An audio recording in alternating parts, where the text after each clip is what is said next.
Welcome back to the My Latin Life podcast. Since 2014, My Latin Life has been your trusted guide to traveling and living in Latin America. Today, my guest is Daniel Thompson. He's the CEO of Noma Collective, a community of like-minded remote workers. Daniel, welcome to the show. Hey, mate. How you doing? Thanks for having me. Absolutely. Doing very well. Where are you calling in from? So I am in Merida in the Yucatan province of Mexico. Been here for a couple months, generally based out of Belize, but have come up here to have my first child, little baby Luciano. So it's been a whirlwind couple of months, but it's a really beautiful place and happy to be here. Excellent. So we're both in Mexico right now. I'm in Mexico City. I definitely want to come back to the birth tourism or having a baby in Mexico later on and parenting and all that. So if anyone's interested in raising a child in Latin America as a Westerner, we're going to get back to that later in the episode. But I wanted to start this off, Daniel, by having you just tell us a little bit about what Noma Collective is, just so the audience can sort of visualize what you guys do. Yeah, sure.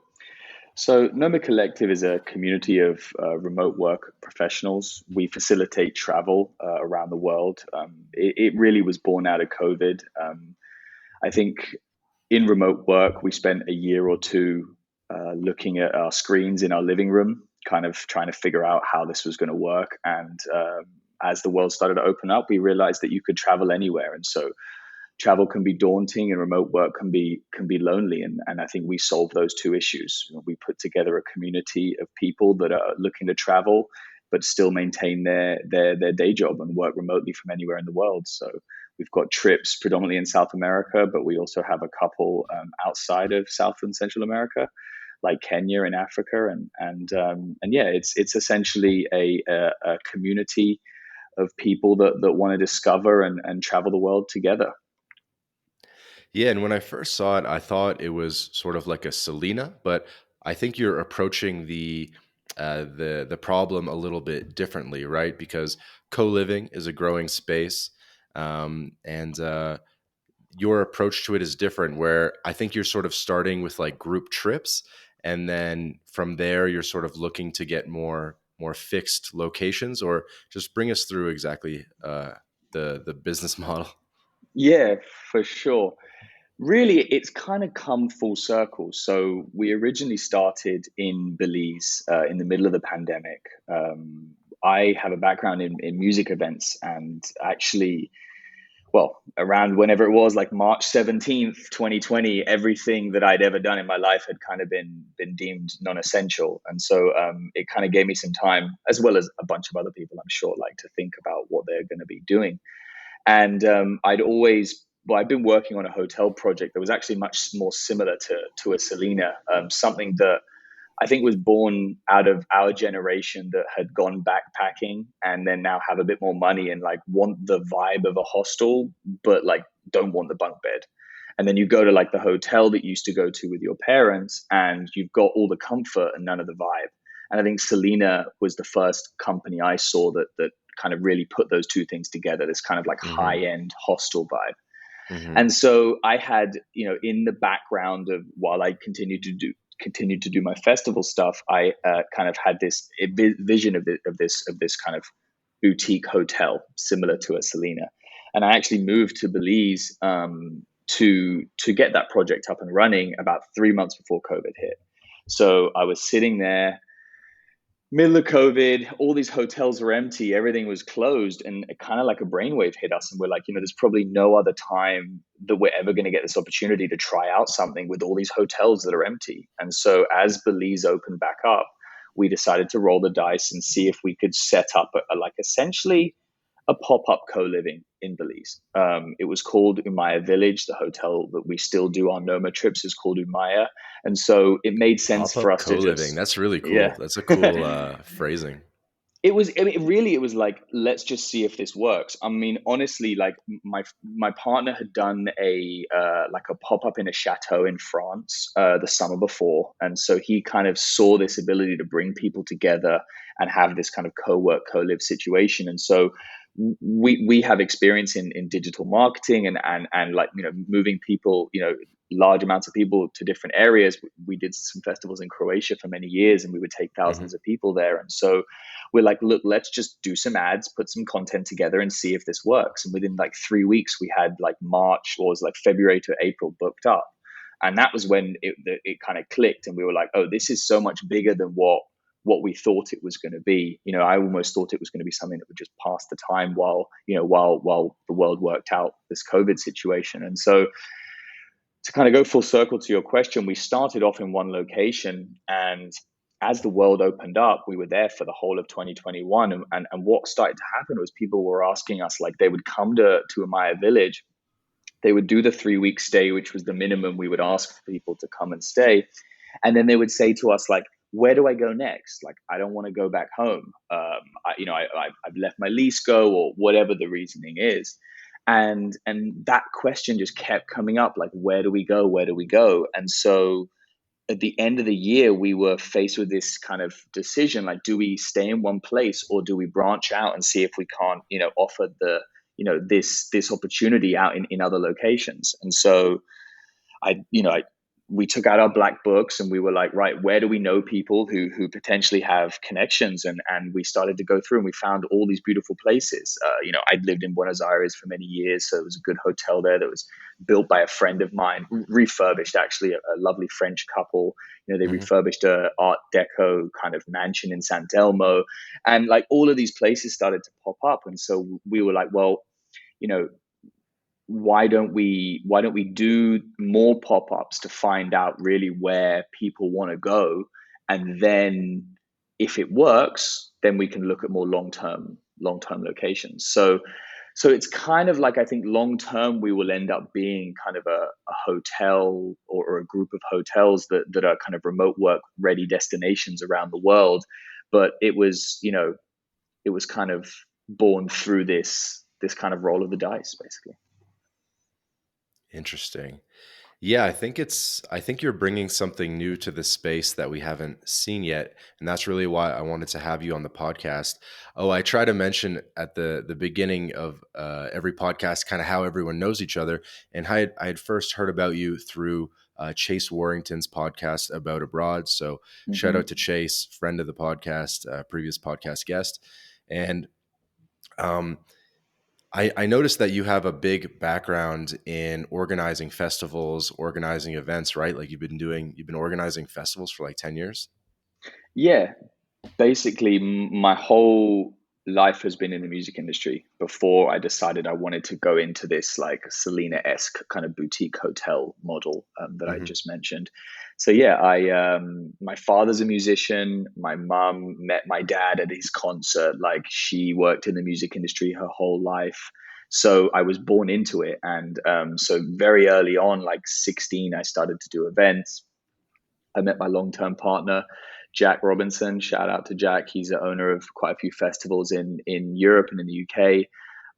And we met over. There was a club in London called The End, which was where, like, I wouldn't say the birth of house music, but like Leo and Bushwhacker and a bunch of other really prominent like house acts kind of made their name there. And the club kind of went into decline and turned and kind of went into this weird space. And suddenly there was like a Wednesday night opened up, and I was like 19, and this club was like 1,000 people, right? And I Big had one. done, yeah, it's big, exactly.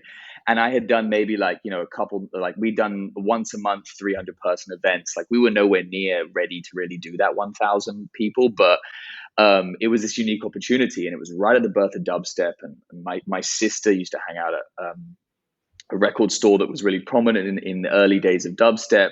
And like it just kind of fell into place, and all of a sudden we were running this night, and it blew up. It was the number one dubstep night in London for about 2 or 3 years. It was called Some Night, Sound of Music Evolution, and that was like my first foray into like doing my own thing. And then Jack was like, "Why don't you come like work for me, in different festivals?" And so I would do logistical stuff mainly. So logistics and production. So getting to the field and there not being anything, and then having to put it all together, be it electricity, water, tents, whatever. Or like one of the times I remember one of the first jobs I ever got at Outlook was. You've got 18,000 people that need to come into the festival and then need to leave, all on buses, all on like a one dirt road. So how do you even get all those people in without it just turning into gridlock? So there's like things like that was what I would do um, up until about 2012, and then that's when my Latin America I guess journey started. I was a bit jaded by the music industry, and I I think I can't exactly. I think it was a girl. It normally would be, right. Like there was this girl who was like, "You got to go traveling." I think she'd come back from Brazil, and it just opened my eyes to this whole new world. And I was like, you know what? Like I'm just gonna go. And I had a bit of money, and so I just was like, fuck it. I'm gonna go traveling and see what happens. So I went traveling for 12 months, and then I did like 6 months in Asia. I did the whole the trip around Southeast Asia. I went to like Australia and New Zealand, and then I landed in Buenos Aires thinking I was gonna be there for 3 days, and I stayed there for like a month. And I was like, I need to get out of Buenos Aires because I had this plan to go up the coast all the way through to Colombia by land. And then yeah, it fascinated me, and I'm sure you've heard this, but like at least in 2012, like it was still this scary place that you shouldn't go to. You know what I mean? And then when I got there, I didn't feel that. I felt the complete opposite. I felt this like beautiful, I mean, Buenos Aires specifically being super European, but all the way through these beautiful people, this lovely culture, this openness, the way in which they live, fascinated me. Even down to the way that the language is built around like certain words. Like I've the best one ever is like how we spend time and they pass time. That always fascinated me. Like, and I think it shows in the way that they live, right? The time passes them by. They're not always like, oh, I got to spend the time. Like, I think we fall into that in the West a little bit of just this like manic running around. And so yeah, that kind of that spearheaded my journey into like 10 years. I've now been living in Central South America for 10 years. Wow, that's crazy. Definitely an OG then. So Yeah. I think you're our third podcast guest from the UK. We had Lawrence King on, and we also had Francis Melia on. Francis is living in Venezuela. Lawrence King is living in Paraguay, between Paraguay and Uruguay. Okay, And nice. I think we can draw some parallels in this discussion with just sort of like the observations moving from the UK to South America. I think you were alluding to uh, some of them a moment ago about, just the different style of life. We could talk about the food as well, the weather. Mhm. Um, I'm curious what it was that, like, what have been some of your big like epiphanies about just like different differences in the lifestyle? Yeah, it's a great question. The lifestyle, I would almost call them polar opposites. Like I would say that having been in the rat race in London, which is probably like it's like New York, right? It's 100%, and I think it has changed so much now with remote work. Like I know I was listening. Was it the podcast with Jake Nomad? Am I saying his name right?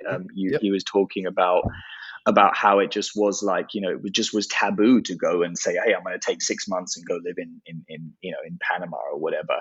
So the fact that like you even make the jump when you finally get there and you look at it and you go, well, I mean, Argentina is my number one experience. So the fact that the economy is so like it's troubled and it has like borderline hyperinflation makes everyone live in the now. So that was the first thing that I noticed is like, you know, in England, it happens now. I go back and I say to my friends, like, I'm coming next week. And it's hard to book in time, 3, 4 weeks in advance with people because their calendars are so fixed, it's so structured. And you go Hmm. to Argentina and it's like, oh, well, yeah, I mean, what are people doing now? And then everyone's like available.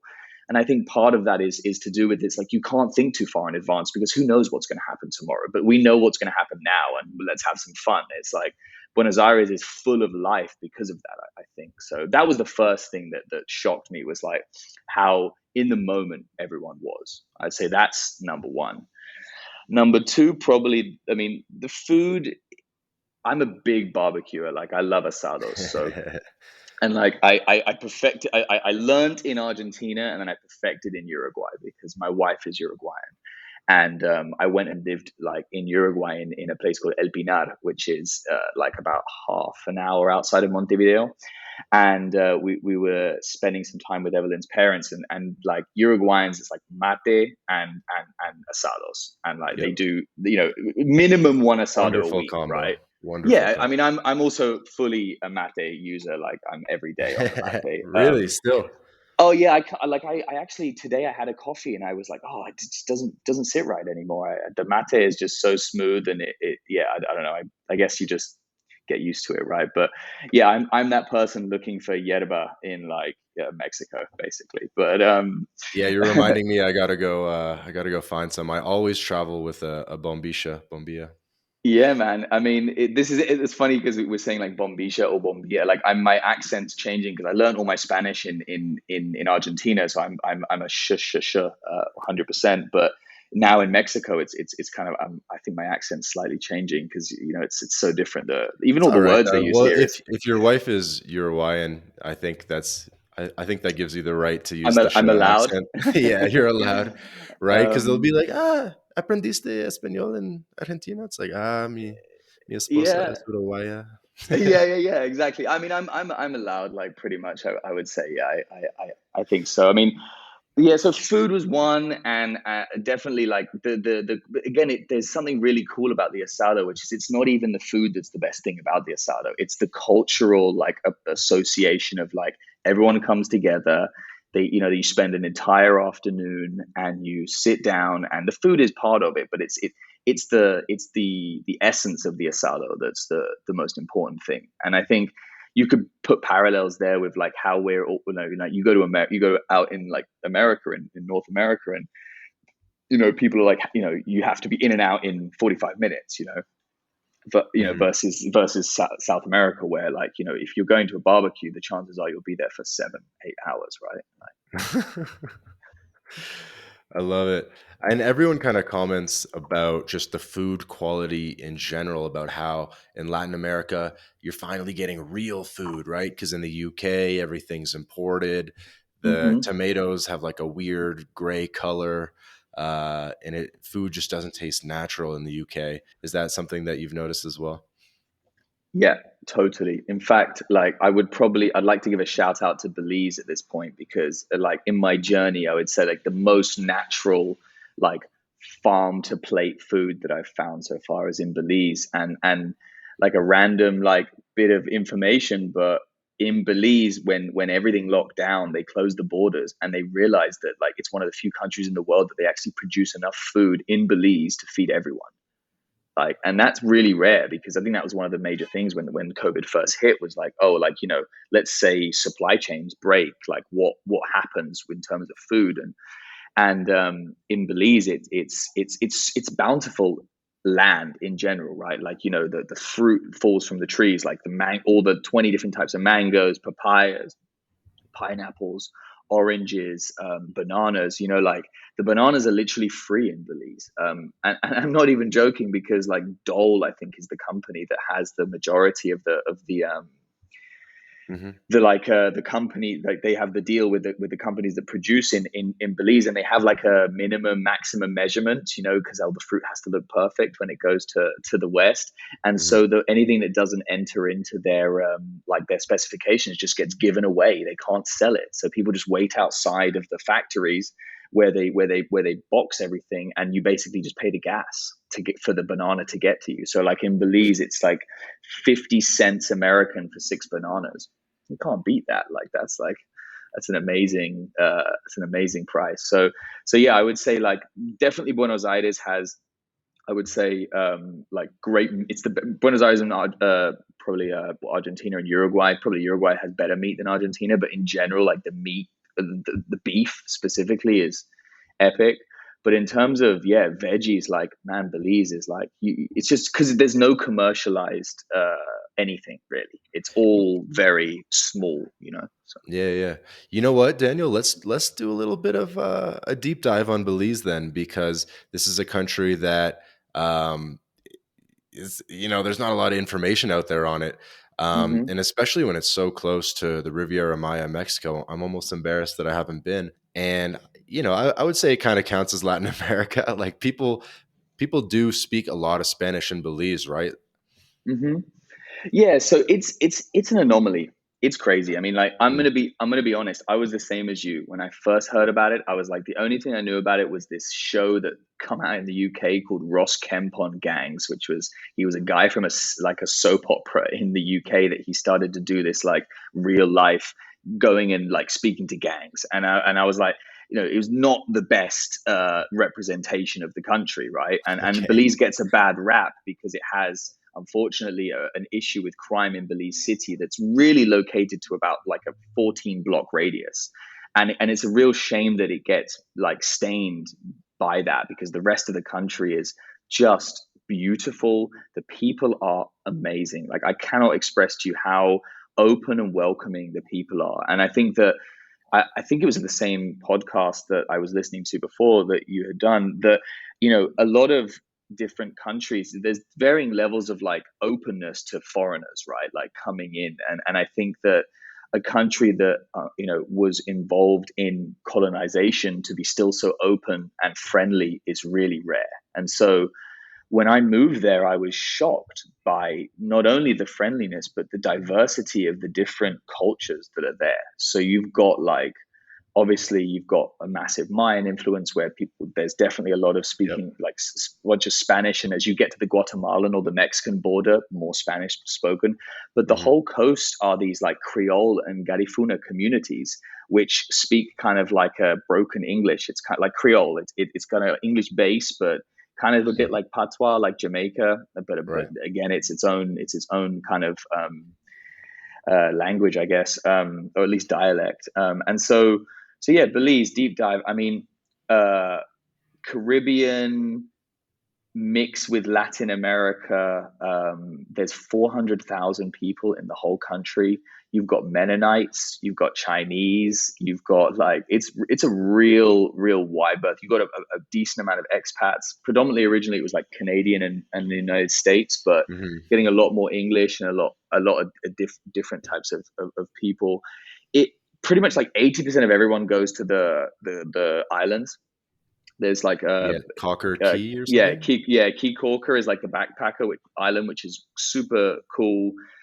Very kind of like hippie vibe, like no shoes, digital nomad, like white sand right on the reef. So it's about an hour away from the mainland. It's really cool, and you definitely have your real authentic island experience on there. And then San Pedro is like the bigger one, which has kind of more of the hotels and kind of like your Marriott's and all that type of stuff. But Belize is so much more than that. Like anyone listening, I encourage you to like go there, but don't make that your only trip. Like go into the rest of the country. There is just like the like my favorite road in the world is the Hummingbird Highway. It is just insane. It's this like high Mayan mountains, like steep hills. So you've got this juxtaposition of Hmm. and it's all covered in like tropical rainforest, and the road like winds through the hills. And you've got all these like Mayan like villages along it. It's insane. And there's like, I think I talked about it on the other podcast, but there's this like literally this one mountain that like you can't fly drones around, and it's like got this magnetic field, and it's mystical. There's all these untouched like undiscovered Mayan ruins. There's a lot that Hmm. they have excavated, but there's a ton they haven't too. So you yeah, you really miss the full feeling of Belize if you just go to the islands, because it's so much more than that. So yeah, and then I mean, the digital nomad scene in Belize was non-existent before we got there. It was a real just turn of events. I met a guy at a festival. I literally met a guy at a festival called Mistress Mary, which was a secret festival that was done by the owners of Secret Garden, which is a really big immersive festival. You dress up, it's fancy dress. It's really really cool. They have Oh, everything from cool. like mud wrestling to like a coliseum made out of hay that has raves till 5 in the morning. It's really insane place. They do really cool stuff. Like it's in a valley with like a lake in the middle, but they In give. what country? Oh, it's sorry, yeah. It's just outside of London in Oxford. Okay, cool. Yeah, And I definitely want to come back to talk about secret parties and raves and blah blah blah. You definitely have some stories from like 10 years in the game and the festival game. But let's keep on Belize a bit. yeah, so I mean, like you mentioned something at the start, which is like the proximity to the US. But the interesting is it was called British Honduras before, right? So it was Yep. when they got their independence, they did a really good job of. I mean, the law it's British common law. So for a foreigner owning land, it's super easy. Like obviously, I was looking at stuff in Mexico. You know that there's certain laws in Mexico that foreigners can't own land close to the coast and things like that. And so for a foreigner who wants to have everything in their language and understand it and also have like beachfront Caribbean blue water for under $1 million, like there's not many places in the world that you can still get that. And so I do believe Belize is kind of one of those last kind of untouched gems in that respect. And I'm super stoked that everyone loves it as much as we do. For Noma Collective, it's our number one location. That's where more. I mean, apart from the fact that we were there longer than anywhere else, we really see that kind of. And I think this is something that maybe Noma does different than other companies in the space, but kind of giving you the opportunity to go to these places that you might otherwise, not feel comfortable to go to, or maybe aren't even on your radar. I think that Mhm. we make it a little bit easier for you to kind of know, okay, well, I've got all of the infrastructure I need, and I've got everything I need to essentially go ahead and make the jump. And weirdly, with like anything we talk about remote work or digital nomads, Wi-Fi is the like number one thing that everyone asks you, right? And like Yeah. Belize is so interesting because it was so far behind on the infrastructure with the old copper wiring and the old way that when fiber came in, they were actually kind of ahead of the game. So like the hotel that we've got, we can get 500 like upload download, like which is better than most, or at least on par with some of the best countries in the world. And so it's kind of unique how sometimes if you're so far behind, when you finally catch up, you're actually ahead of the game because they could just lay down the fiber cables straight away. And so like where we are is it's prime for I think an explosion of digital nomads being for many reasons. So. Yeah, let's talk a bit about those logistics. So you're saying the internet's good, like even on the islands, or?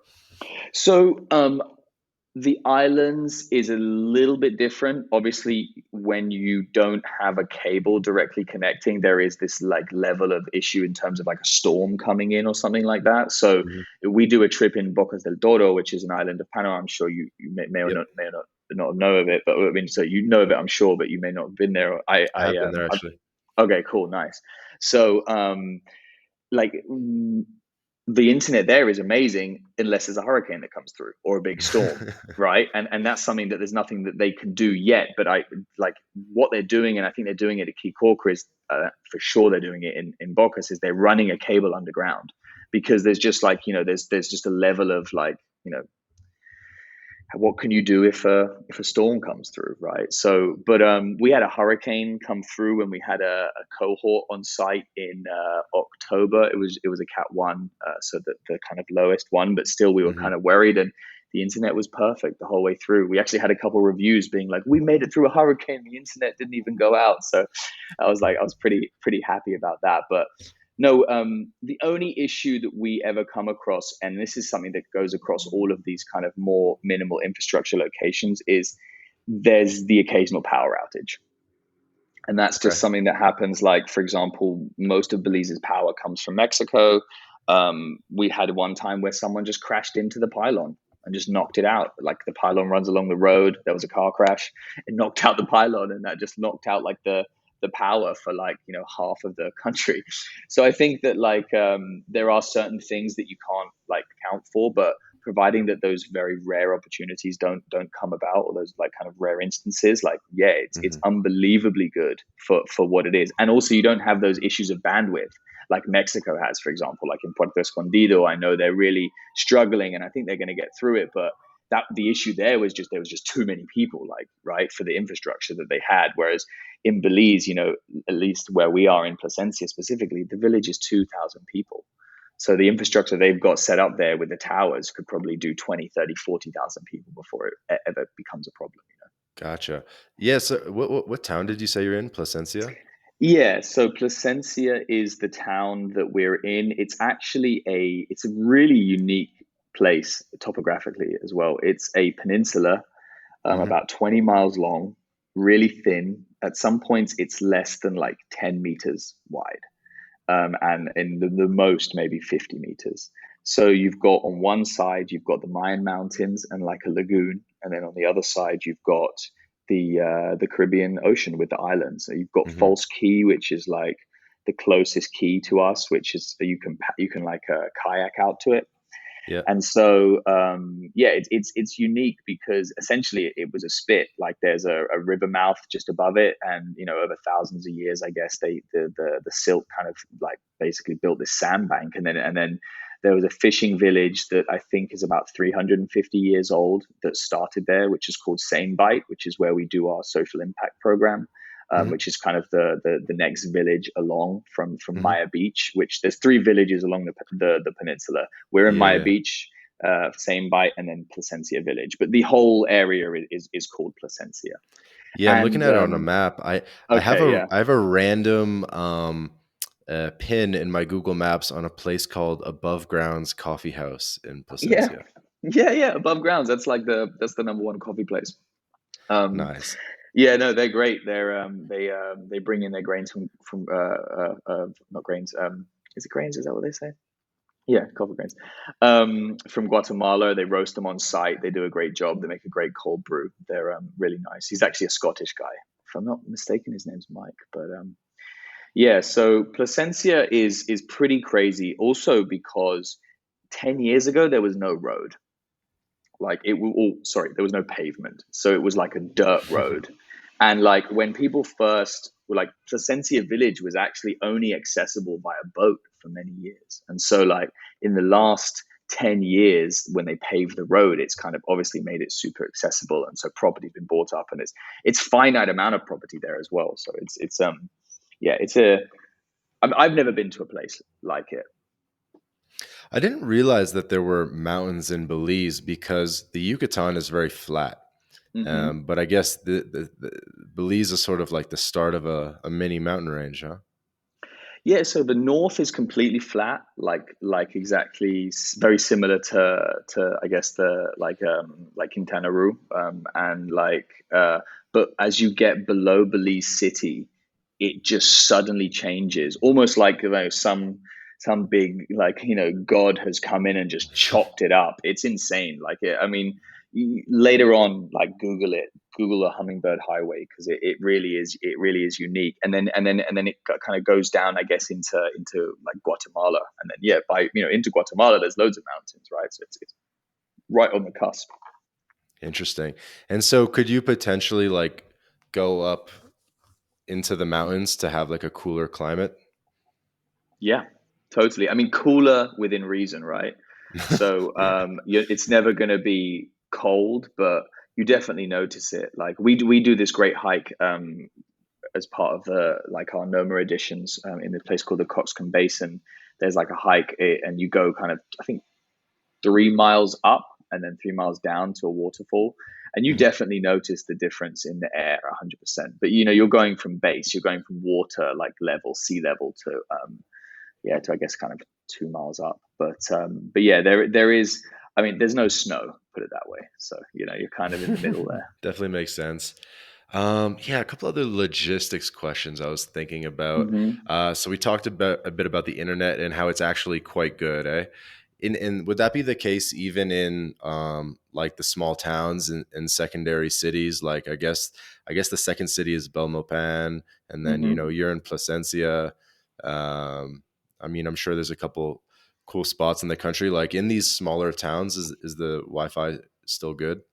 Yeah, so Digicel have a monopoly and they have done a really good job with infrastructure. And yeah, it's really good across most of the country.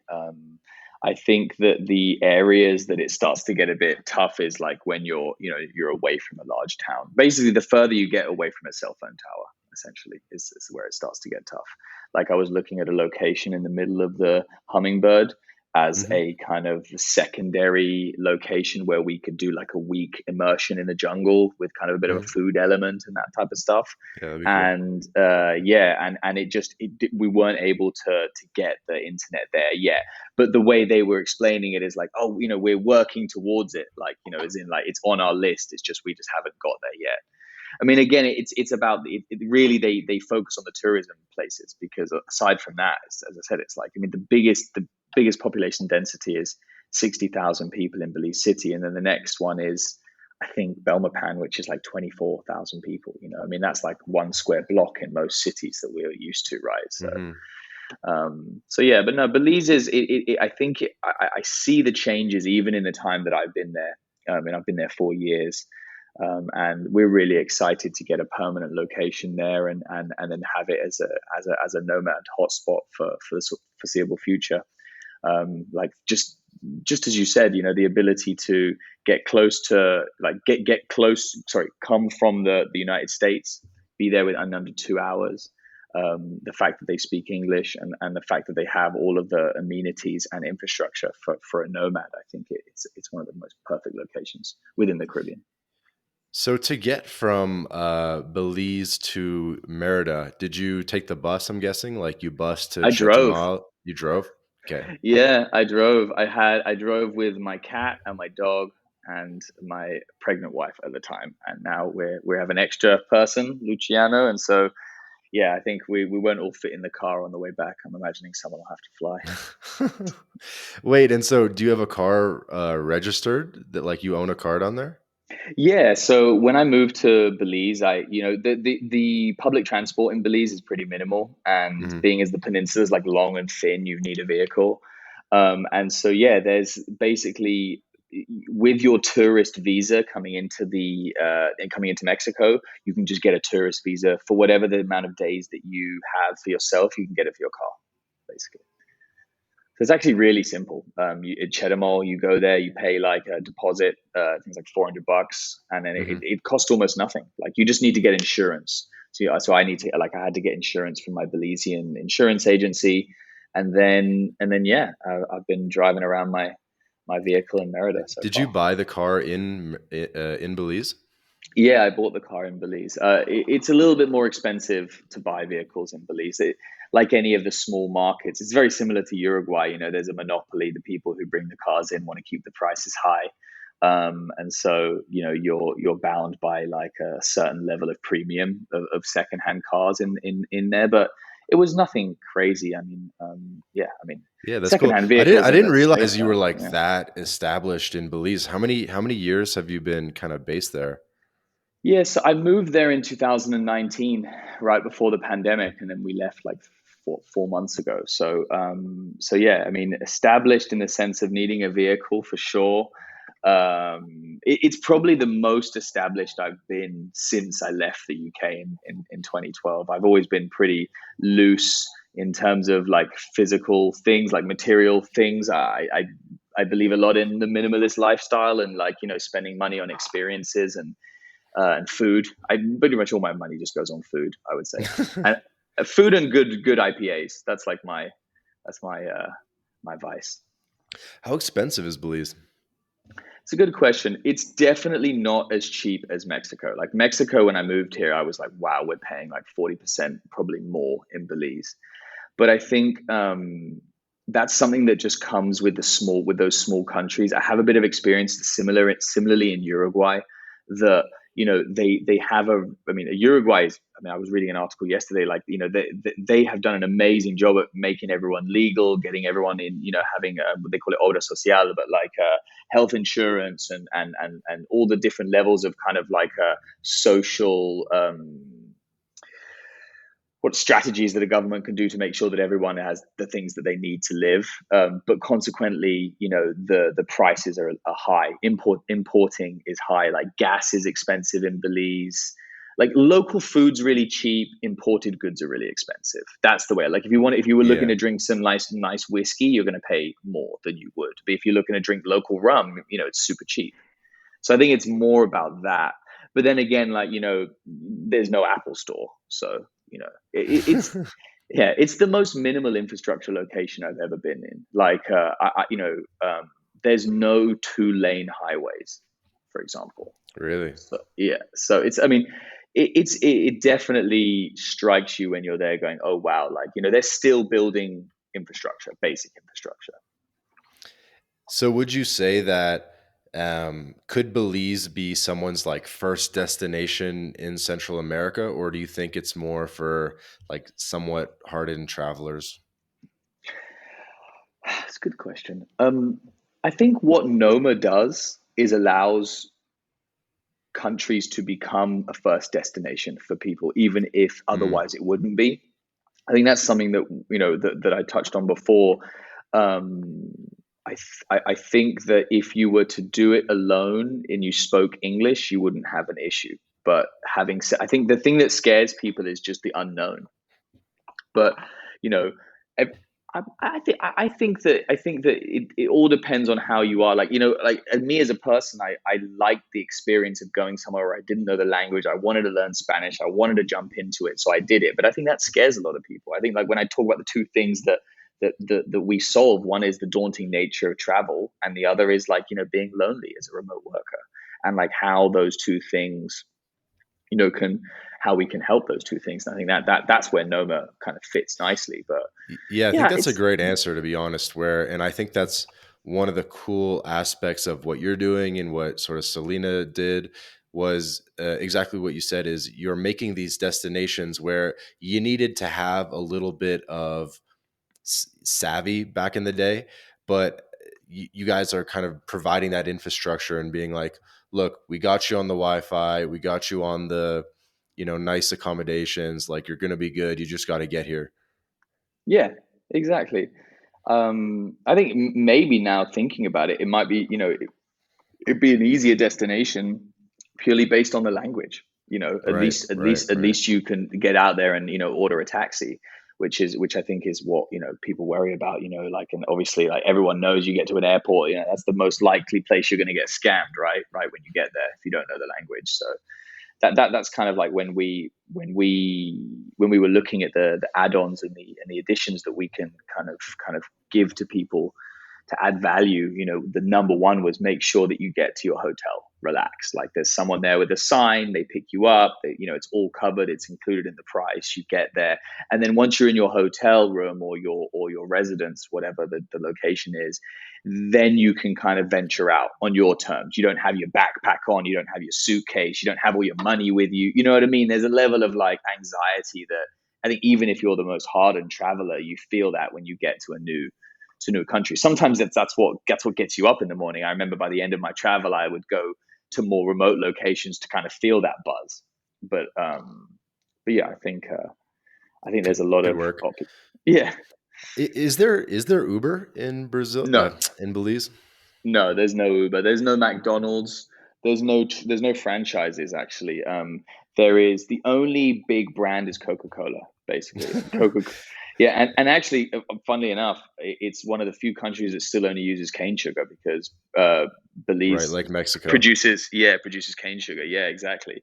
So yeah, it's and there's like 4 or 5 families that kind of like run the game in Belize, and one of them is called the Bowen family, and they own the rights to Coca Cola, and they also own the beer company Belican. Mhm. So they kind of have the monopoly on the drinks game, among other things. They do a lot of great stuff. They do like big events, and they're kind of like the leaders in the kind of event space. They put together like this thing called the Belican Bash, which is pretty cool. They like highlight local artists and things like that. So Got it. And so is there any ride sharing apps, or you just got to use a traditional taxi? No, yeah, it's rogue as fuck, man. You basically just get a taxi, or yeah, I mean, like for in Placencia, what we generally do is we organize the taxis. The hotels have shuttles, and there's also opportunities to rent golf carts.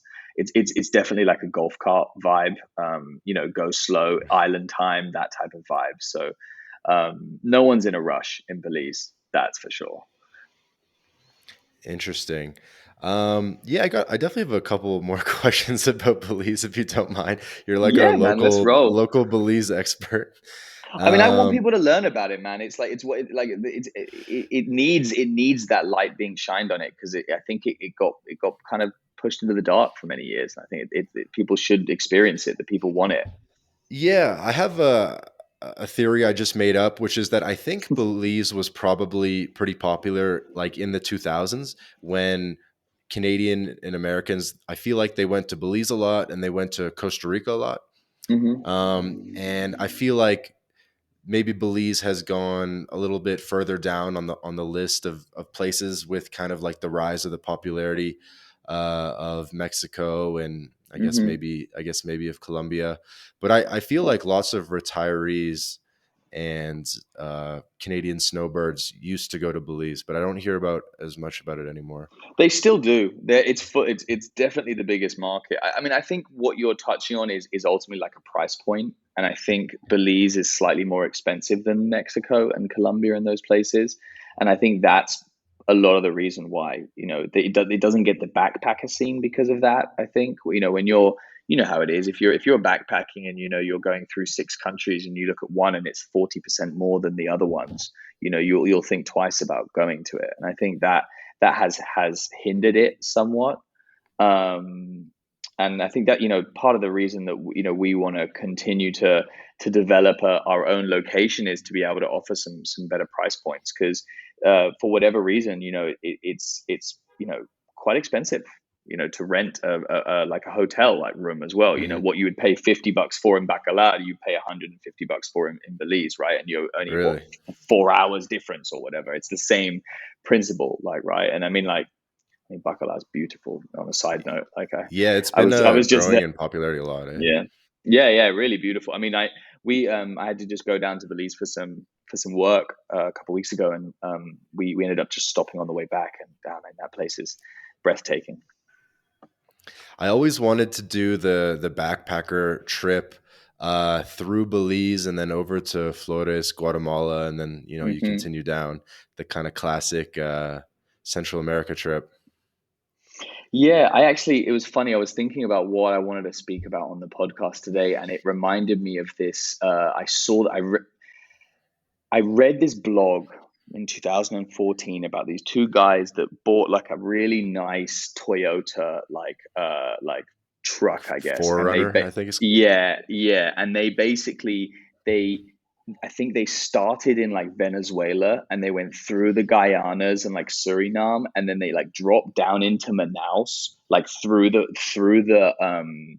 Amazon. the Amazon and then like took a boat like out from Manaus to the coast and then like went all the way down like to like basically to Patagonia and then went all the way up the west and then ended like in Venezuela again. And I was like, that for me was just like, oh my God, that would be the coolest trip ever. Like when I feel like Noma is at its place and it's all working perfectly and I can take my next sabbatical, I think that's would be my Like goal. circumnavigate South America. Yeah, just also just like that area in Utah, like that area of like is it French Guyana, Guyana, and Suriname, like those places. I imagine it's very similar to Belize for in a lot of respects. Of like it's just a bit off the beaten track, Yeah, I and can then see obviously that. the Amazon as well has that like, and just the navigating those like roads where you got to find a boat to get you the car to get the thing. It seemed like one of those you wouldn't want to do it on like a time frame, but it would be super rewarding, I think. Yeah, definitely. Um, I was really curious in Belize if you have like residency there or what your kind of like Hmm. legal situation is. Yeah, I have residency in Belize. I'm a resident. It's relatively easy. I had to. I was wanted to start a business. I started a business in the country, and you have to show proof of funds that you're obviously not going to be like a drain on the social infrastructure. And Right. then aside from that, it's pretty straightforward. Basically, you need to be in the country. So I was very lucky because the country locked down, and so I was basically in the rule is if you're in the country for 1 year without Yeah. leaving, you can 11 apply for months, I residency. think. It's 11 and a half. You're allowed to leave for Yeah. 2 weeks. Yeah. And because basically we were like fortunate enough, or however you look at it, whichever the way you look at it, to be in there without really having to worry about it because it was during lockdown, and so that kind of just spearheaded it, and it's a great place for tax purposes as well, and Hmm. so yeah, we went for residency. It had to be, as I said, it was a year, and then we could apply, and then it took about another year. So it was a little bit slow on the other side, but they give you the ability once you've applied. You can come and go freely. You can work and all of that. Like it's all pretty easy. And And I think and I yeah, heard that there's a thing where you have to like renew your tourist visa every single month for those yeah, 11 months. yeah, that's exactly what you have to do. But it's not necessarily every single month. It's definitely a place where, like, if you get the person and they're feeling like they like you, they'll give you 3 months. So I see. like it's And I it's think I yeah. read that the price like changes every time you renew it. Like the first renewal is expensive and then it's like a sliding scale, something like that. Yeah, it's definitely like the first ones are. I think it's the other. I thought it was the other way around. I can't remember now, but yeah, it's definitely the first one. I think the first one's cheaper, and then like it gets more expensive. I don't know. Anyway, it's definitely. I mean, that's something I've learned about Belize. It's like there's nothing that's finite in terms of the rules. It's very much like who you're speaking to, and kind of what they believe and how that works. I remember I have a funny story, but like during the process of renewing my visa, like, we'd already basically, we were like, look, we're applying for, I think it was like maybe month 10 of 12, right? So we go Hmm. there for the month extension, and the lady's like, you have to get a work permit. You can't keep doing this. I'm like, I'm not working. I'm a business owner. I work outside of outside of the country. This is all my paperwork. I've already got the company set up. And she was just like, no, and she wrote in red on my passport, like on a page, which is no one wants that, right? You don't want to have someone write like, this person has been breaking or not doing it correctly or whatever. And I was like, fuck, all right, this is not cool. And I waited for like an hour after. I was like, I need to speak to your boss. I need to speak to your boss. And so eventually I got into the room with the big boss, and he was like, tell me a story. And I was like, exactly what I said. I have this company set up. I'm about to hire a bunch of employees. Like, I'm not working. I don't need to get a work visa because I'm about to apply for residency. And then he just like, after listening to me, just basically like crossed out her writing, wrote over it in with a sticky paper, dude, and just stuck it in my passport, and was like, don't worry about it. Like, next time you come through, just show them the sticky paper. And I was just like, this is Belize in a nutshell. Like, this is meant to be like, this is about the most legit as it's going to get, as I get a sticky piece of paper stuck over the red writing in my passport to say that actually it was okay what I was doing. So yeah, it was a whirlwind, that, because that was also peak COVID time. So it was kind of like a bit of an awkward situation. But yeah, we got through it, residency, and yeah, happy with it so far. As I say, we'll be here for a couple more months just to get everything sorted with Luciano, make sure that we're comfortable, and then the plan is to head back. Probably, I would say April or May, something like that. Got it. And so does that give you temp or permanent residency off the bat? Yeah, it's permanent. That's sick. 5 years. Yeah, That's sick. and then like you can just renew it at that point. But it's funny because like Luciano was born in Mexico, and he's got a Mexican passport, and so actually I can apply for Mexican residency if I wanted to as well. So Correct. we were looking at that, um, You but I should think definitely do we're that if you haven't already, man. yeah, it's just like I just one step at a time. I literally, what I was focusing on honestly is getting his English passport. That was the number one thing. I was get that sorted, and then there's no rush. I mean, but yeah, maybe have both of them, and then I can come between the two.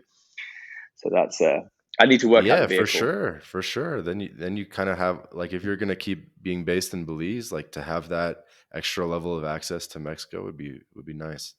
Yeah, I really like Mexico. I had not really known it before. I'd done very limited kind of travel, very tourist areas, and now I'm really enjoying Merida. I think is quite unique. It's super. It feels super safe. Like it Hmm. feels It is. feels very safe. And like and whenever I have a lot of friends in Mexico City, and they come out to Merida to kind of like just as like a break or whatever, and they always say that they feel that there's a big difference between the two. Yeah, it's known as like the safest city in Mexico. Yeah, yeah, exactly. So, why did you decide to have your child in Mexico? We were looking at Belize. We wanted to have a home birth, and with a home birth, you don't want to throw caution to the wind and just be in the middle of nowhere. You need to have what they call a plan B, and the plan B is be close to a hospital in case anything goes wrong. Right? There's a Hmm. couple key metrics like heart rate and blood pressure that you just need to make sure are okay. And then aside from that, birth is something, it's natural, so you should be able to do it in the house. Before the 70s, most people were born in a house, right? So when we were looking at doing that in Belize, it just wasn't viable. And we were looking at Argentina. I was looking at the UK, and then my wife was just like, "Why don't we go to Merida? We can drive." I was trying to look at flying the dog and the cat to like England, and it was just for many reasons really difficult. And so it became the best scenario for the best birth plan. Was actually how it came about. Interesting. So basically, just from a healthcare quality infrastructure perspective. Yeah, and I think it kind of starts an interesting conversation around like what like location independence allows, right? We speak a lot about people remote working because they want to do geo arbitrage, or they want to just live in another place, they want to try something else. But like this is another example. Like if I didn't have a remote work job and I wasn't flexible like that, I wouldn't be able to make that decision. I would be stuck in the place where my job was. And I find that fascinating, that I think we're only just touching on the areas of possibility when it comes to Hmm. location independence. And like, I always talk about Noma as a stepping stone. I think we're entering into this world where there are a bunch of people that like would not have otherwise made the jump, because traditionally people say to you like, don't leave your job, like, you may not get another one. I mean, I was told that a bunch when I was younger. Like everyone told me don't leave the UK when I left in 2012. I had one person who was my stepdad at the time. He was the only person who said to me do it, and he said, bear in mind when you do it, you're going to be going against the tide, and everyone is going to tell you don't do it because your decision invalidates their life, and so they have to go against it. And so yeah, that for me was kind of it was a big jump to make. And I don't know that everyone would. I don't know, it's a certain type of person that pre-COVID, those kind of hardened nomads that go like, I want something different, I want to make that jump, I want to go. And I understand that it was super scary. And so like now with COVID, I'm like, wow, this it's so amazing, because that whole worry of like, do I let go of my job? Do I make that big decision? Like you don't have to make that decision anymore. You can just go away for a month and trial it out. And as you know, because you live this life, the hardest decision is the decision. Like the hardest moment, sorry, is the Right. decision. Once you've Right. made Right. the decision, it's like you're on the beach in Belize. You're like, why didn't I do this? Like, 5 years ago. It's that when you're sitting at home, is the Wi-Fi going to work? Am I going to be able to make that jump? Like, like all of those worries kind of come up, and Hmm. how the active or the manic mind, that voice in people's heads will always find a reason for not doing it. And so like Yeah, I'm and super I think organizations like yours, like Noma, they help make that decision a lot easier because hmm it's just a good on ramp into it when it's like, okay, I know the Wi-Fi is going to work. I think that's literally like the biggest thing. yeah, basically. Yeah, I know the Wi-Fi is going to work, and I know that like that we're allowed to do this now, and my boss is okay with it, right? Like, I know if you're, it's going to be interesting to see the change, because I think what we're dealing with a lot right now, what I see is about 60% of the people that come through Noma are like what I would call like post-COVID nomads, and in the sense that they Hmm. have a 9 to 5 that they do calls on most of the time, and so they're still very much bound by like a time zone.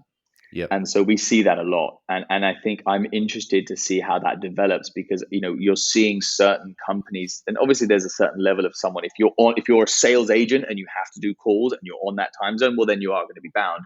But how much of this is going to change when people realize that, you should be evaluated by, the deliverables, not the time. Like, right. And this is something that took me years to figure out. Like, I used to feel bad when I would, be low energy 2 p.m. on a Tuesday and I'd feel like I have to power through. And now I don't do that anymore. If I'm feeling low energy on a Tuesday, I go and have a nap, right? And I guess that's something that Latin America taught me as well. They're never afraid of a nap, right? Like, but like over and above the Latin American thing, I think that like it's like at what point do your deliverables become the way you're evaluated, right? Like if you do your job, does it matter if you do it at 2 in the morning or if you do it in 2 hours on a Monday? Like I don't Right. think it should. Async. Yeah, exactly. I mean, this is like that's what Chase's New Year's post was, wasn't it? It was like more async, like and less ASAP. So I think I can align with that 100%. And that's the most exciting thing about what we're doing is like I truly believe it's the beginning. Like I can't even really. I have ideas. I see the trajectory of what a nomad family is going to look like. I see the trajectory of what like the B2B arm of the business looks like in terms of retreats and how that companies Ooh, can yeah, that would be benefit cool. from what we do. Yeah, and I see the onboarding. Like how many calls we get from people who are like, dude, like how do I become a nomad? Like how do I get to a position so I can go on one of these trips? Because obviously, in case people don't know, you have to be a remote worker to come on these trips. You need to have some sort of side hustle, some sort of project or something that you're doing so that you don't have this juxtaposition of like someone on vacation versus someone working. And that's something that we figured out really early on that you needed that. Yeah, you said a lot of things I want to touch upon. Sure. Hopefully, to the audience, this doesn't seem too all over the place, but let's talk a bit more about the nomad family thing, Hmm. because you're a new father, and when we were talking offline, you said that you wanted to talk a bit about this, about kind of Hmm. like how parenting can be different, how what it's like to be a parent in Latin America, and it's a choice. You could technically go raise your kid in the UK and have him have his British accent and all that, but it's going to be a little bit different in Latin America. And was just curious, kind of some of your philosophies on that. Yeah. So I think there's 2 points that are very interesting. One is just before you get into the remote work, like the difference between parenting in Latin America and parenting in like Europe or the UK. Like um, the the things I learned is like a little bit, there's a lot more flexibility in Latin America. There's not really a bedtime. This is what I realized. There's not really a bedtime for kids in Latin America. They just go to sleep when they're tired, right? Which is like, it's so liberating because I mean, how many parents struggle with that? Like, got to get this kid to bed when really, maybe you don't even need to. And I'm not saying the kid should be up at 2 in the morning, but like it seems to be a bit more of a natural flow in Latin America. And I think part of that is because, the way in which the work world has been set up in the West is, you've got the mother and father are working because rightly so, like, the women wanted to enter into the workforce and so like but then what happens at the home, then there's a nanny, and so then the nanny comes and gets involved and there's a separation of the parents and the nanny. And in Latin America that just isn't the case. Like if you're working, the chances are your kid's with you. He's like on the stoop, or he's like in the car, or he's like with the grandma, right? And I think like that's probably the other point is the family unit is much more like that traditional Italian Spanish family, right? The grandma is looking after the kids, and everyone Hmm. kind of lives together, and we've lost that. Like we put our parents in old people's homes, and it's kind of sad that like there's no place for old people in our society, or it's a different place than the value that you would get in other societies. And I think we need to turn that around because there's a lot of value that the older people could give. So that's my opinion on the difference between the two. And then like how does it work for nomad families? Hmm. I think we're working it out right now. I don't think people know. I've seen some really interesting things. I full disclosure, we're doing our first Noma family trip in July. It's going to launch next week. So any families that want to like trial out like what Noma Collective does, but with a summer camp element, there'll be a month trip in Belize, in Placencia in July. Um, Really excited about that for obvious reasons. I want to be there and I want to trial it out because I don't see any infrastructure really outside of a couple companies. Boundless Life is one. They have 3 locations in Europe. They have a Mhm. really great setup for nomads. But like how is this gonna look? I think is the question. And I got put in contact with a lady who's a bit of a thought leader in the space, and she told me about these small schools that are popping up in the UK, and it just blew my mind. They're basically like someone rents a house, like a large house, like a townhouse. They put a mini school in there, and this is generally for like 3 to 12-year-olds, just because that's the easiest one to do. I think it gets a bit tougher into high school, but they essentially they have like 8 to 10 kids, and the Mhm. house serves as the school, but it also has a co-work. And what happens is the parents come with the kids to the school and then they work from the same place. And so what you've got is this like kind of connection of the two lives that have been separate for so long, the school and the workplace. And what it allows is like these kids can like have lunch with their parents, and also the parents can enjoy that as well. And you've got this like reconnection and this synergy between two previously completely disconnected worlds. And that just really fascinated me. I was like, wow, this is so interesting because you've got, again, you haven't got these big classes, and you've got more control over the curriculum.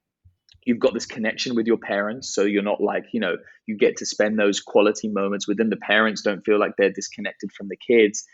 And I mean, apart from anything, you don't pay for, you combine your cost of a co-working in a school.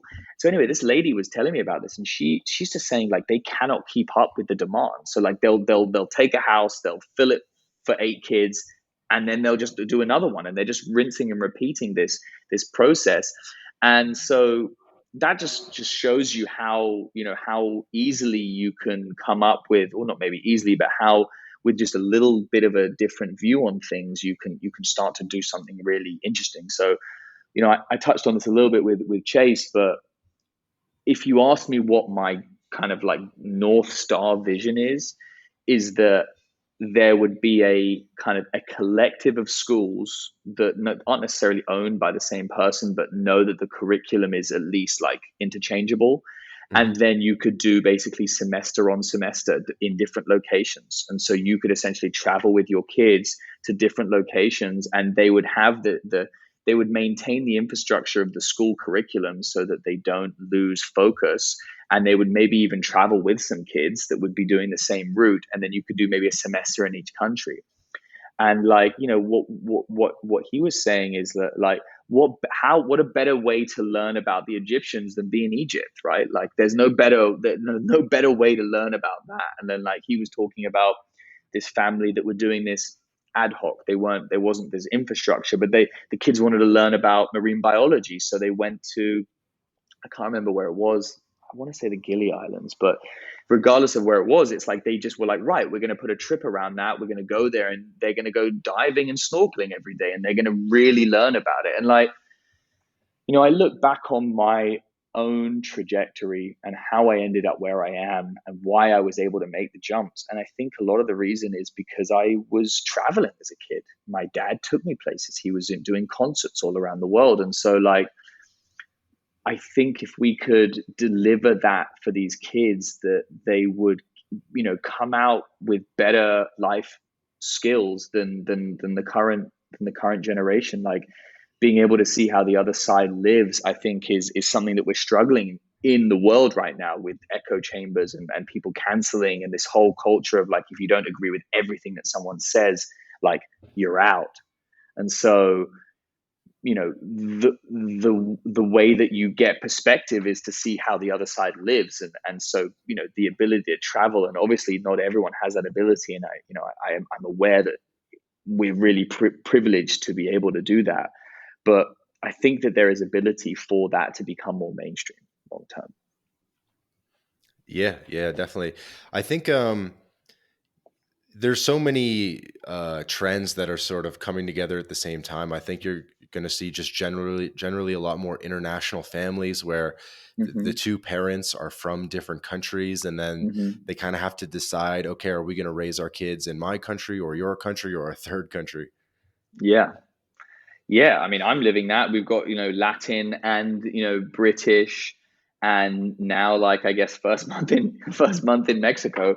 Yeah, I think that it would be awesome to be able to offer that opportunity out to kids, and kind of a good segue into something that I'm really passionate about, and something that will, I think, make Noma more than just like a travel company for the first world, or for developed nations, is this social impact program that I'm really working on. And we got a grant from On-Chain Monkey, which is a DAO, a crypto DAO. They specialize in NFTs. You may have seen them. They're monkey faces, and they basically have like a couple $1 million in a DAO that they are looking for social impact programs. And we pitched, and we got around about $4,000 to implement a year of a social impact program in Belize.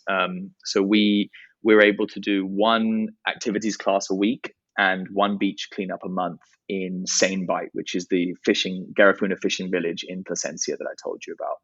But that's just the first step. Like, I really like, what's something that's really fascinating about what we do is there's this massive potential flow of information, right? So all these really like interesting, intelligent people go to these places where there are a lot of raw talent and hunger, and not as much education or infrastructure. And so one of the things I want to work on is, how do you help that flow of information?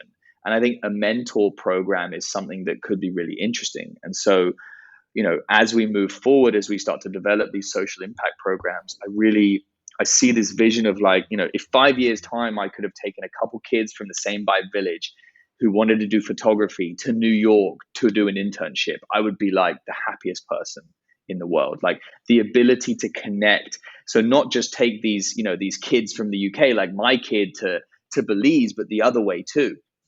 That would be really, really beautiful if we could make that happen. So that's something that I'm hoping that we can do, and I think we're putting in the process to do so. Yeah, that's awesome. Big respect for doing the social impact programs. Anything else about these programs that you'd like to mention? I think the biggest thing that we noticed is you need continuity. Like, it's really great to go, and even if you have just one afternoon with these kids as a nomad, it's definitely beneficial. But one of the things that we realized is, so we started this program because my wife basically wanted to do it. She's like, I want to do this, and we knew the kind of the guy who runs it. His name is Kerwin. They call him Doc. He's a really great guy. He grew up in Same Bite, really troubled childhood, kind of almost didn't make it, was selling drugs, and like kind of had this, I guess, this epiphany, this moment. And he now spends pretty much every afternoon with the kids, like helping them. And you got to think, like, some of these kids are getting maybe one meal a day. Some of them don't have shoes. It's tough, right? Like, they don't have the father figures, or not just father, they don't have the parental figures that one wants and needs to learn in these in like this harsh reality that they're living in. And so when we started, it was great, but when we weren't able to be there, we noticed the kids really missed Evelyn, and they missed me, and it was like a vacuum was left. And so when we decided to kind of do this full time, we were like, we need to have long-term partners, and we need to be doing this all year round, at least 1 year. Like, we need to at least commit to 1 year. So with that in mind, we don't want to just be doing the white savior thing. We really want to nail something down, and step by step. So yeah. Other than that, no. I encourage anyone who wants to get involved to reach out. Info at Noma collective.com, or Daniel at Noma collective.com. We I believe the essence of what we're doing is a community, and we're always better together. And so, like, the ability to change these kids' lives is in our hands. So that would be Yeah, what I would say about that. Yeah. that's nice. That's nice.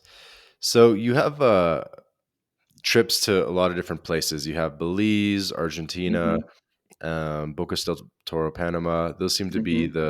the ones where you kind of repetitively have events.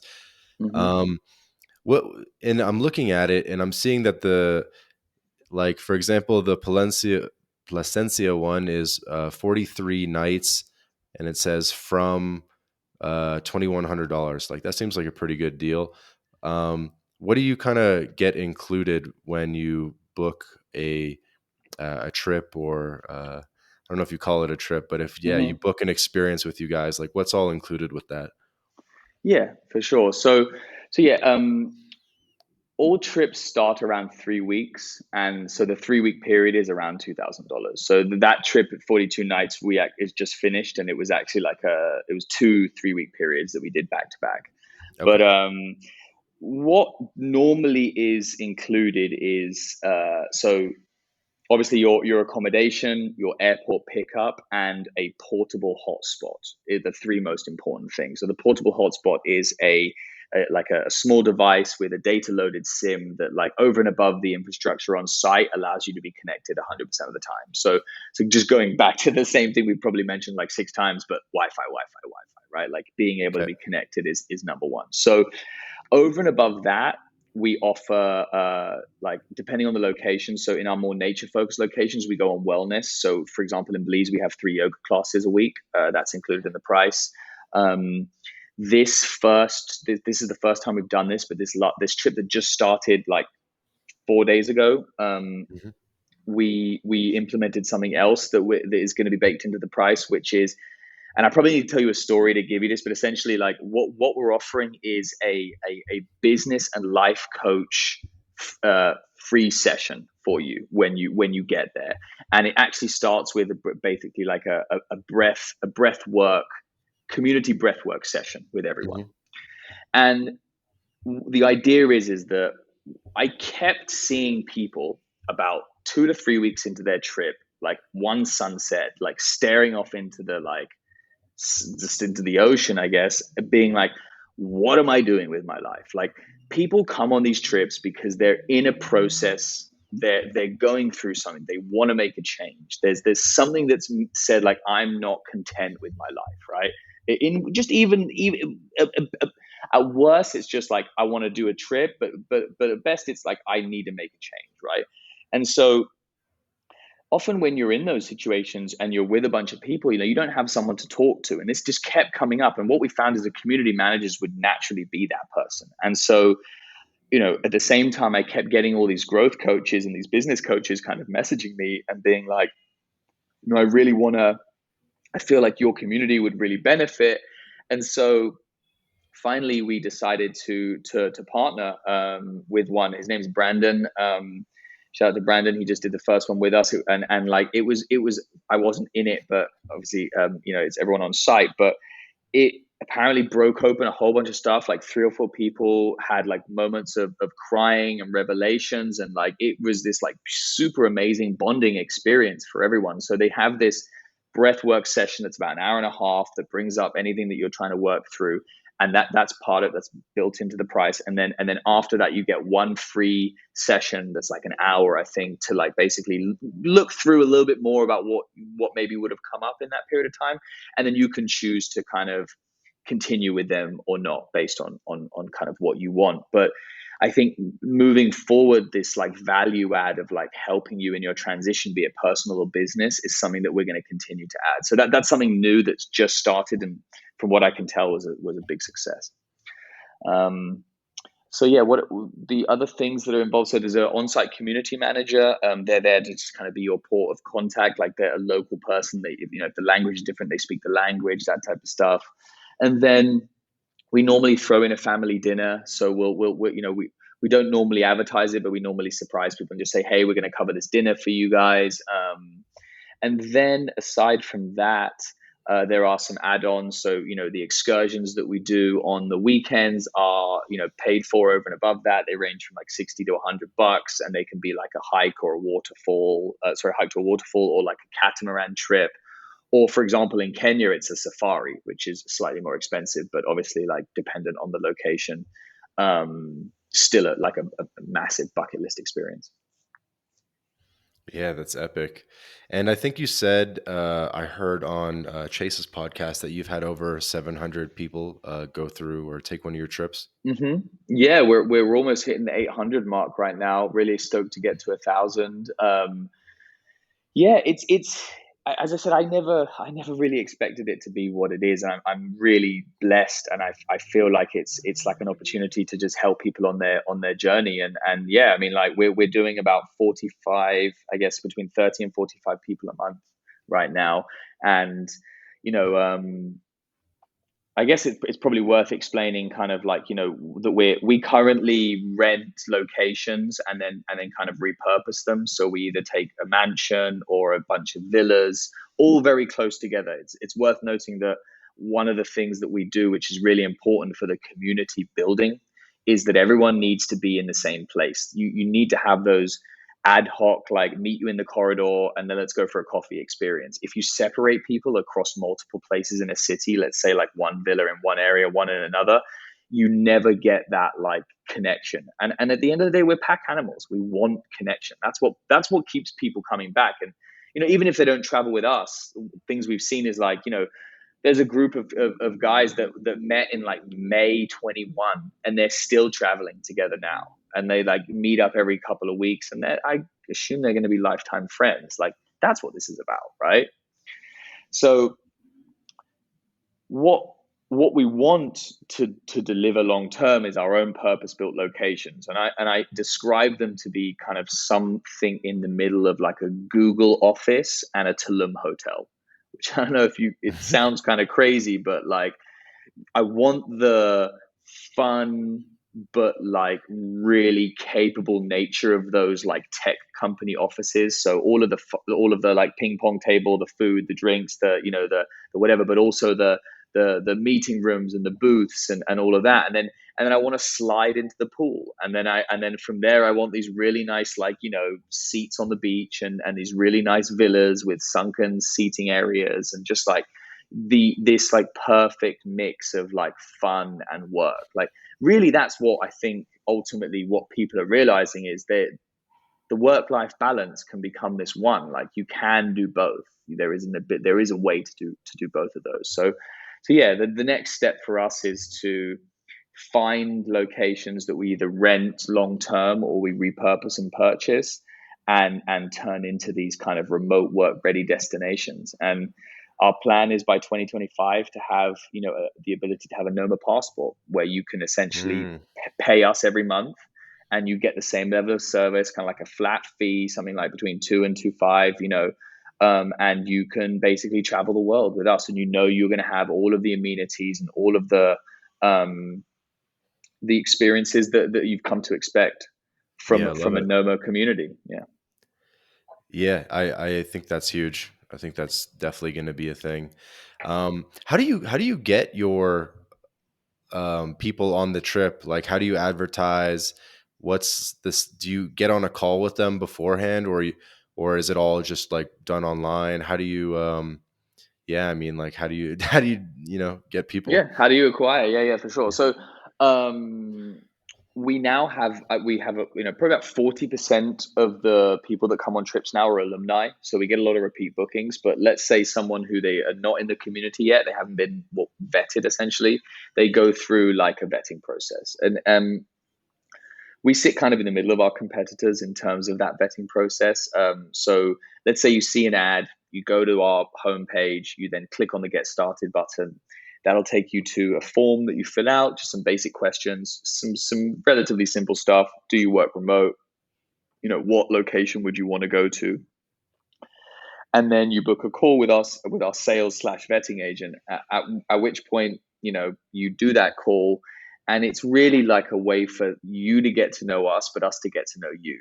There's something really crucial here, which is like I'm sure you've been to a hostel where there's someone who just isn't.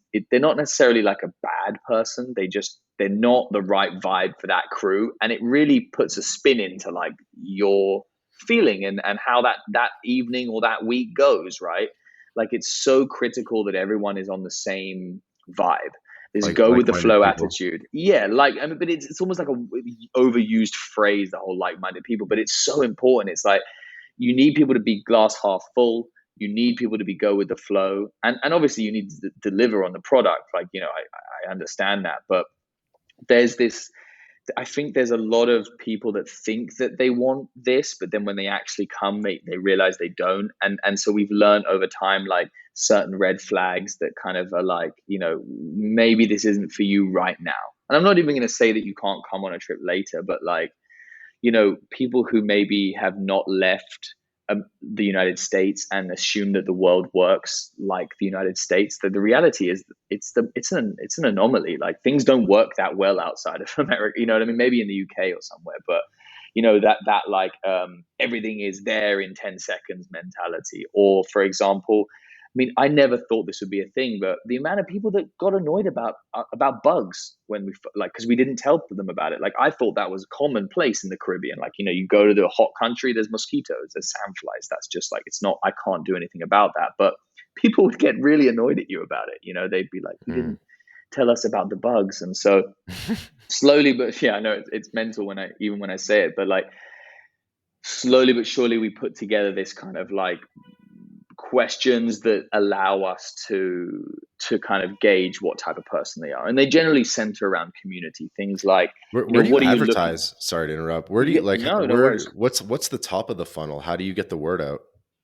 It's, to be honest, it's split between Instagram and Google search. And like, I mean, just if you think about AdWords and the way they work, like, someone who's searching digital nomad community is way further along the line in terms of a potential purchase than like scrolling on Instagram and sees a cool video of someone nomading in Kenya. Hmm. So I would say, like, the most acquisition, 60%, let's say, comes from Google ads. Okay, interesting. And so, does typically everyone do a call beforehand, or some people Yeah, just yeah. book it? No, you can't book. You actually can't. You can't book before. So like, there's no way to book on the site. So you have Really? to go. Yeah, you have to go through it. That was like, within about 6 weeks, we made two changes. One was, you have to have a job that you're doing. Like, you have to have a remote work job, because we would have, like, the first 6 weeks we had like some people just on vacation and they're just like partying at like 1 p.m. on a Tuesday, which is great if you're on a vacay. Like, totally, that's what you should do. But like, the way the events calendar is structured is like, it's work during work hours, and then we play in outside of that. And so you don't want to put a waterfall trip at 3 p.m. on a Wednesday, because people aren't going to be able to do it, and then you create Right. FOMO. And so if you look at the calendar, and you can see those on all the individual trips, like, it's very much like, get your work done in the week, and as it gets to the weekend, we do more fun stuff. And obviously we have yoga and we have workouts, and some of them are guest led. And again, like, if three people have the day off and they want to go do a waterfall trip, that's great. Go ahead, and by all means, post it in the Slack and let everyone know. But as Noma sponsored events, if you will, like, we try and keep that, like, that differentiation, because I think, we're a remote work travel company. We're not a party company, but we like to party as well. Like, I'm not saying that's not the case. So it's about that balance. So yeah, step one was make sure you have a remote work job, and step two was, you can't just book, because we just had people turn up who just weren't right. And then, you've got one person's booking that, yeah, okay, that's a bit of money, but then that ruins like everyone else's experience. And then, those people don't come back. And so in the long term, I think you lose money anyway. Right. Right. How many people is the average trip? 15. It can vary a little bit. It goes as low as 10. In some of the new trips, when we, like, for example, Guatemala, the first one, I think we had 9 people, because we wanted to trial it out, and we found a small place and it worked. And those small communities really are tight. That, like, people bond really hard because everyone spends every moment together. But then in Belize, we've also had like 40 people, which is a very different crew. Like, we had 3 catamarans go out, and everyone was like blasting music, and it was a vibe, right? They're very different, but they're equally interesting. I'm I see. fascinated by the not social economics, the like social breakdown of how people interact in groups, because it's become part of this business that I'm in. And so, like, you notice that, like, 0 to 15, pretty much everyone stays together. You'll maybe have one or two outliers, but generally people kind of group together.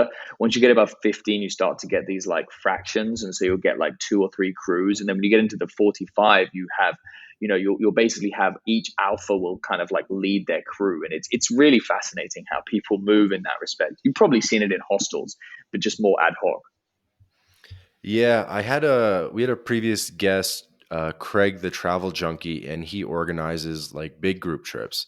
I think they're generally 40 plus people, maybe even like 70 people, something like that. I'm not sure. So I'm kind of curious how he does it. So you keep it small.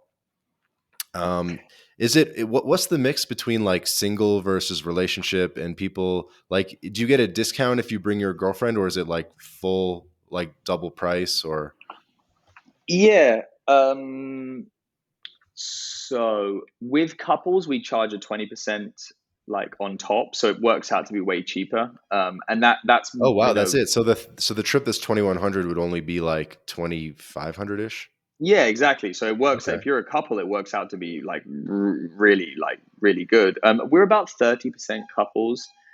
Definitely people are single, and it's definitely like we're not like a hookup like company, but definitely people come single and meet and enjoy that part of it. And like I'm so happy that I've seen a bunch of people get together. I mean, there's a couple that came that met on the first month, and they just had a kid together. So there's it's awesome to see like that type of stuff blossom. And then yeah, and then yeah, so families, and then the families is something that in Belize we had probably maybe 10 families come. So we've already done the family thing, but it was very much like, hey, just come, and you take care of your kids, and it's always worked really well. Like really, I'm all about inclusion. Like I don't want to be exclusionary in the sense of, oh, you're this type of person or this age group or whatever. So we've had people as young as 20, and we've had people as old as 65, and it's more about them going through the vetting process and making sure that they are the right person for the trip. Like I hesitate to just put some sort of arbitrary like number as like a yay or nay, and it's worked so far for us. What if you have like this is random because we have to keep like we got to start wrapping up the episode. But what if you have like multiple families, right? They got little boys that are like 8 years old and they just start punching each other. Well, it's funny you say that, right? Because this I'm about to launch this Noma family, and we were looking at like, right, so what are the questions that you ask, just as we have to ask people about what they're looking for in the community, and trying to find those red flags, we have to do the same for families, right? And so I'm putting together these questions about parenting style. And I think that's where you start to kind of, what are the rules and regulations for the facilitators, because there's going to be some either male or female like facilitator who's going to be in charge of these like kids, right? And it's about 1 to 4, so you have one teacher for every 4 kids. So what do the parents do when they deal with those type of situations, and are all the parents in agreement? Because like in Hmm. in England, like you can't even touch the kids anymore. Like there's all these worries about you suing and whatever, because of whatever the world we live in, that like teachers can't even, like if a kid falls over and they scrape their knee, you'd give them a hug normally, right? I think it's okay. And like you can't do that in school now because of all of the regulations. And so it's a really good question. What do we do? I'll let you know when we do the first one, because I'm sure it's going to happen. But I'm imagining if you get all the parents together like we do orientations on site. So you kind of like, not just like basic stuff like this is where the pool is, but also like, hey, like, this is how we deal with Yeah. situations. Oh, that leads me to a Um, question. Sorry, is so like how many like facilitators or staff do you have, right? Because um you're sort of like, at least for right now, you're renting these spaces. It's not your own space with your own staff really. mhm. Like you're going into a space and you're bringing staff. So you got 10, 15 people. How much staff do you need? It's a great question, and I think that we have like we're working on the perfect scenario. So currently we do between 12 and 15 people is one person. But ultimately I would like it to be two. And not because that one person can't do the job, but it's a two-faceted role. There's like the party starter, part of it, like the Hmm. friend who will tell you that where the good bar is, and like, have a drink with you and play volleyball and all of that, right? But then there's the person who needs to make sure that the van is there in the morning, so that that the excursion's ready, and that your room's clean and all of that's perfect. And so there's like this logistical role and this party starter role, and by definition the type of archetypes that you have with people, those two things don't normally gel, right? So it's a unique person that can be super organized and logistically savvy, and also an extrovert who is a party starter and likes to be around and be that person to get the community going and play games and icebreakers. And so long term, I'm imagining this kind of more back end person who will make sure everything flows, and then this kind of local on site kind of tour guide-esque person who is the person who knows everyone locally, who can take you out to the bars and is your like friend to have a beer with. Yeah, man. I'm definitely sold. I love this idea of the workation. I think this is going to be a big, big growing thing. And I think the community aspect is huge. Because I think there's definitely a huge segment of the population that they don't just want to book a 1 month Airbnb and kind of just, I don't know, do it all themselves, right? They want that community. They want things a little bit set up. And I think this is going to be a huge, huge growing market. So Noma Collective, Daniel Thompson. Yeah, I mean, send us off. Tell us everything that you want to promote and you want to direct people to. All right, mate. Yeah, sounds good. Well, first off, thanks a lot, man. It's been a great chat, and I mean, I think I'll leave it on the most important thing, which is like the connections that people make, both business and personal, when they come on these trips. Like that's what we're about: connecting people and allowing for this new world to blossom. And like, I think we're only just getting started. What that looks like for everyone. I would encourage you to just take one jump.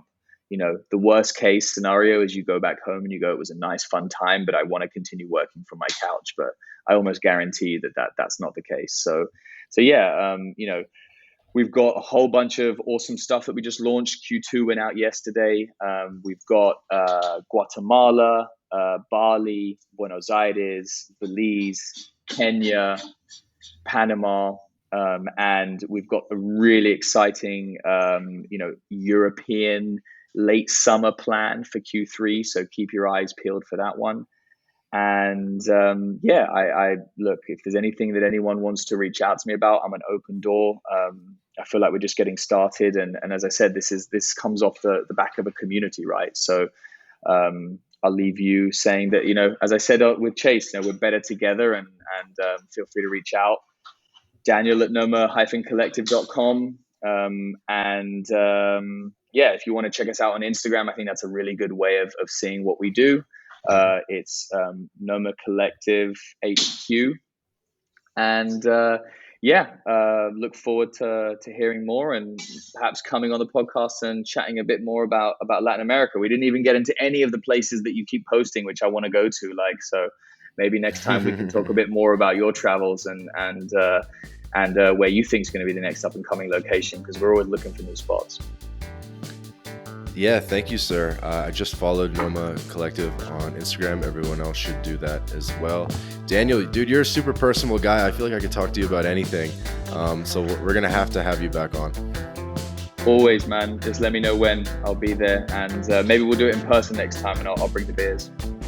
Sick. Awesome. Well, thank you for joining us for another episode of the My Latin Life podcast.